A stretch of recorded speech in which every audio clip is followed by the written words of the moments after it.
Hello नमस्कार, मी शर्मिला. माझ्या YouTube चॅनलमध्ये माझ्या सगळ्या गोड ताईंचं मैत्रिणींचं अगदी मनापासून स्वागत करते. आणि हो, सर्वांना सर्वप्रथम श्री स्वामी समर्थ.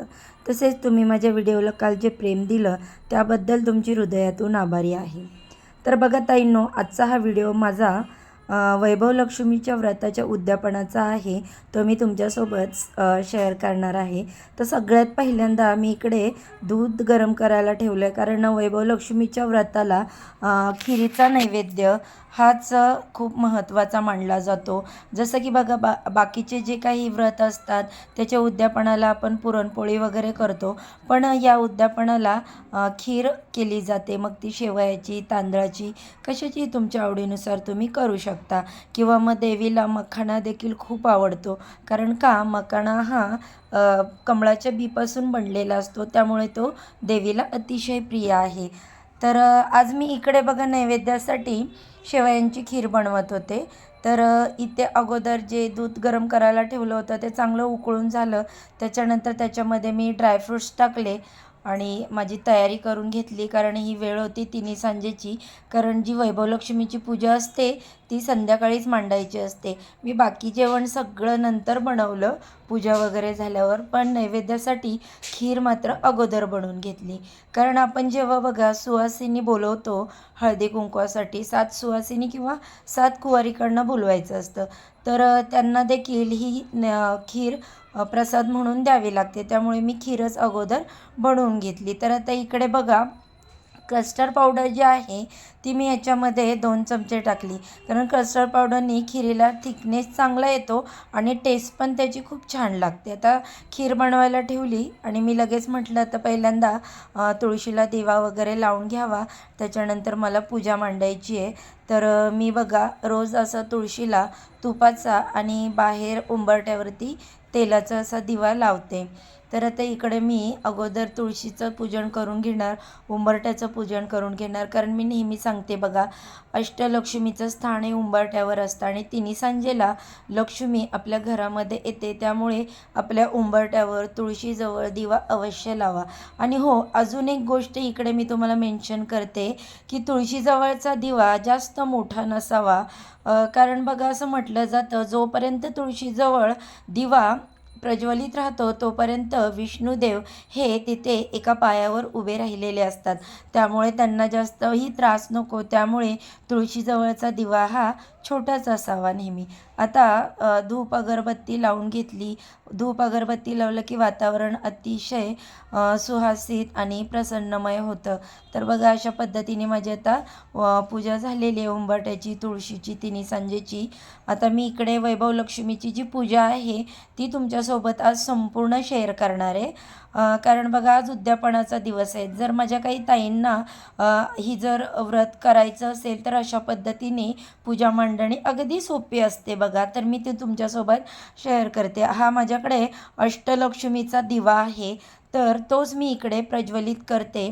म्हणजे बघा, आता तुम्ही म्हणाल ताई दिव्यामध्ये तू मातीची पणती ठेवली आहेस तर डायरेक्ट का नाही दिवा लावला.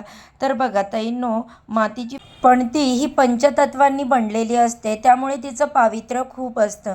म्हणून बघा मी नेहमी अशी मातीच्या पणतीचा जास्त प्रमाणात वापर करते, कारण दिवाळीमध्ये मी खूप साऱ्या अशा पणत्या घेऊनच ठेवते. तर आता इथे अष्टलक्ष्मीचं पूजन झालं, दिव्याचं पूजन झालं, त्याच्यानंतर आपल्याकडे जो वैभवलक्ष्मी मातेचा फोटो असतो त्याचं देखील विधिवत पूजन करून घ्यायचं.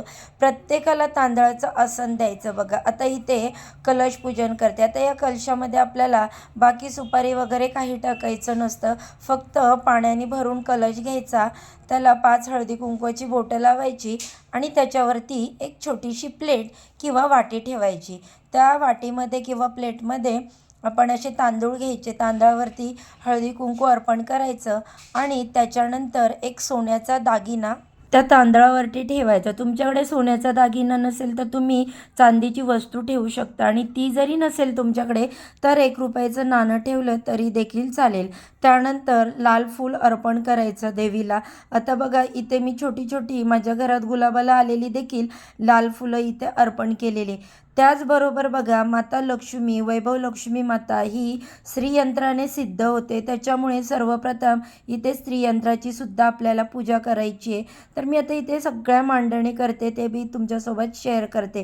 त्याचबरोबर लक्ष्मी मातेचा भाऊ म्हणून शंखांची ओळख आहे, त्यामुळे शंखाचं देखील इकडे पूजन करायचं. त्यानंतर आपण जी पोथी पठण करतो तिचं देखील पूजन करायचं. तर बघा, अगदी साधी सोपी अशी ही पूजा असते. वैभव लक्ष्मीच्या व्रताची पूजा ही खूप साधी असते आणि त्याचं महत्त्व मात्र खूप मोठं असतं. हे नेहमी लक्षात ठेवा ताईंनो. हा माझा स्वतःचा अनुभव आहे आणि ही माझी दुसरी वेळ आहे वैभव लक्ष्मीच्या पूजेची. आता बघा, इथे सगळी पूजा मी तुमच्यासोबत शेअर केली. त्याच्यानंतर पूजेचा दुसरा पार्ट येतो, तो म्हणजे पोथीपठण. आता मी पुढे पोथीपठण देखील करणार आहे, ते पण तुमच्यासोबत शेअर करते. पोथी देखील खूप साधी आहे. लक्ष्मी तू कमलिनीचे जसे कल्याण केले तसे आम्हा सर्वांचे कर. हे माता ऐश्वर्य लक्ष्मी तू कमलिनीचे जसे कल्याण केले तसे आम्हा सर्वांचे कर. हे माता वीरलक्ष्मी तू कमलिनीचे जसे कल्याण केले तसे आम्हा सर्वांचे कर. हे माता आदिलक्ष्मी तू कमलिनीचे जसे कल्याण केले तसे आम्हा सर्वांचे कर. हे विजयालक्ष्मी तू कमलिनीचे जसे कल्याण केले तसे आम्हा सर्वांचे कर. हे धान्यलक्ष्मी तू कमलिनीचे जसे कल्याण केले तसे आम्हा सर्वांचे कर. हे संतान लक्ष्मी तू कमलिनीचे जसे कल्याण केले. तर अशा प्रकारे या पुस्तकामध्ये अष्टलक्ष्मीची आपल्याला जी नावं दिलेली आहेत ते पठण करायची. देवीचे स्तोत्र, मंत्र, तसेच वैभवलक्ष्मी व्रताची कहाणी, हे सगळं आपलं पोथीपठण झालं की मग त्याच्यानंतर आरती करायची. त्या आरती केल्यानंतर इथे पूजेची सांगता होते. सूर्यकोटी समप्रभ निर्विघ्नं कुरु मे देव सर्व कार्येषु सर्वदा. सुखकर्ता दुःखहर्ता हर्ता विघ्नाची पूर्वी प्रेम कृपा जयाची. सर्वांगी सुंदर वटितेंदुराची कंठे जळते माळ मुक्ता फळाची. जय देव जय मंगलमूर्ती व श्री मंगलमूर्ती. दर्शन मात्रे मन कामना पूर्ती. जय देव रत्न खचित पराचित गौरी कुमरा. चंदनाची लोटी कुंकुमतेश्वरा. हिरे जडित मुकुट शोभतो. तर अशा प्रकारे सगळी पूजा झाली, आरती करून झाली आणि मग मी सुवासिनींना हळदी कुंकवासाठी बोलवलं होतं. तर इथे आपण 7 सुवासिनी किंवा 7 कुवारिका यांना हळदी कुंकवासाठी बोलवायचं असतं आणि त्यांना एक एक वैभवलक्ष्मी मातेची प्रत, एक फळ आणि फूल देऊन मग त्यांचं आशीर्वाद घ्यायचा. हे देवी स्वरूपच सुवासिनी मानल्या जातात. आणि त्यांना ही जी उद्यापनासाठी खीर बनवलेली असते तो प्रसाद म्हणून द्यायचा असतो खायला. तर आता इकडे मी 7 सुवासिनी बोलवल्या होत्या, पण ज्या सुरुवातीला आलेल्या होत्या त्यांचं मी इकडे शूट घेतलेलं होतं. त्यांच्या ओट्या भरल्या, त्यांना वैभवलक्ष्मी मातेची पोथी दिली. तर जेव्हा माझी पूजा वगैरे चालली होती आरती, तेव्हाच त्या आल्या होत्या. मग त्यांनी देखील आरतीचा लाभ घेतला. बघा ताईंनो, आपल्या घरामध्ये असं छानसं पूजा व्रत वैकल्प असेल ना की घर कसं भक्तिमय होतं. घरामध्ये खूप मोठ्या प्रमाणावर पॉझिटिव्हिटी निर्माण होते आणि आपण जेव्हा सुवासिनींना घरी बोलवतो, त्यांना हळदी कुंकू देतो, तर एवढं छान आणि प्रसन्नमय वाटतं ना. त्यानंतर बघा ताईंनो, इथे आमच्या बाजूला ज्या अक्का राहतात ना, खूप छान गाणी बोलतात. त्यांचे भजनी मंडळ आहेत. तर त्यांनी आज आपल्या देवीसाठी गाणी बोलली, ते मी तुमच्यासोबत शेअर करते. गणपती बाप्पा मोरया. तुळजा भवानी माते की सदानंदीचा उदो. पहिला मी गण गायला गायला वाईच्या गणरायाला. ओ पहिला मी गण गायला गायला वाईच्या गणरायाला. ओ पहिला गण गायला गायला वाईच्या गणरायाला. ओ पहिला मी गण गायला गायला वाईच्या गणरायाला. दुसरा गण मी यमाईचा यमाईला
तुळजापूरला गेले होते काल काल ग कुंकवान झाल लाल लाल.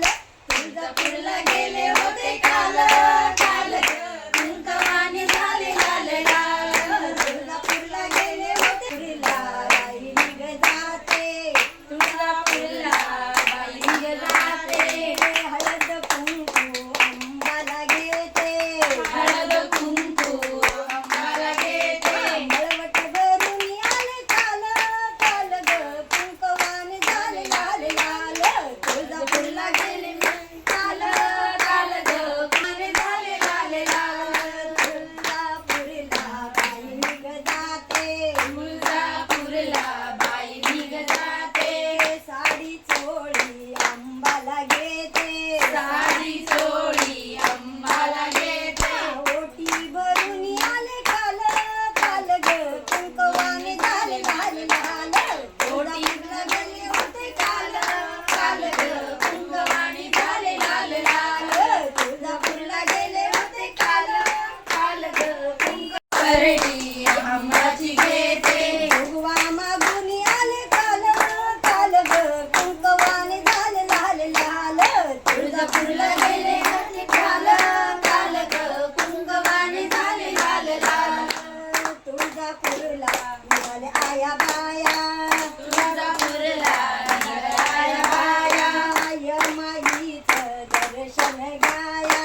यमाईचं दर्शन घ्याया. दर्शन घेऊन आले काल काल ग कुंकवान झाल लाल लाल. तुळजापूरला गेले होते काल काल ग कुंकवान झाल लाल लाल. तुळजापूरला गेले होते काल काल ग कुंकवान झाल लाल लाल. तर बघा ताईंनो, एवढी सुंदर गाणी होती ना, तर मी थोडीशी तुमच्यासोबत जास्तच ती शेअर केली. म्हटलं आपली रोजचीच बडबड असते आणि माझी बडबड तर तुम्ही रोजच ऐकता, पण आज ही छान अशी गाणी होती, तर म्हटलं चला तुमच्यासोबत ती शेअर करावी. तर अशा पद्धतीने माझं उद्यापन एवढं छान आणि सुंदर झालं ना, की मी त्याची तेवढी अपेक्षा पण नव्हती केली की एवढी मस्त गाणी वगैरे बोलली गेली. त्याच्यानंतर आता सगळं देवाचं झालं, नैवेद्य वगैरे खिरीचं अर्पण केला, सुवासिनी पूजन केलं.